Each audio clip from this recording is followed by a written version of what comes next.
नीट परीक्षेचा घोळ सुरू असतानाच देशामध्ये अँटी पेपर लीक अर्थात पेपर फुटीच्या विरोधातला कायदा लागू झालाय। केंद्र सरकारने या संदर्भातली अधिसूचना सुद्धा जारी केली आहे। पेपर जर का लीक झाला किंवा पेपर जर का फुटला तर कठोर शिक्षा, मोठा दंड आणि बंदीची तरतूद या कायद्याच्या अनुषंगाने करण्यात आली आहे। सोमेश कोलगे आपल्या सोबत आहेत। सोमेश, काय सांगतो हा कायदा? नक्कीच ही खूप मोठी बातमी आहे, कारण ज्या प्रकारे नीट आणि यूजीसी नेट या दोन्ही परीक्षांच्या बाबतीत गोंधळ झाल्याचा संशय केंद्र सरकारला आहे आणि नीटचा पेपर फुटल्याचा आरोपींनी मान्य केलेलं आहे, तर त्यानंतर आता पेपर फुटलेल्या विरोधात, पेपर फोडण्याविरोधातला जो कायदा आहे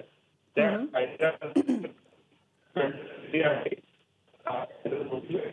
त्याची गोष्ट ही माहिती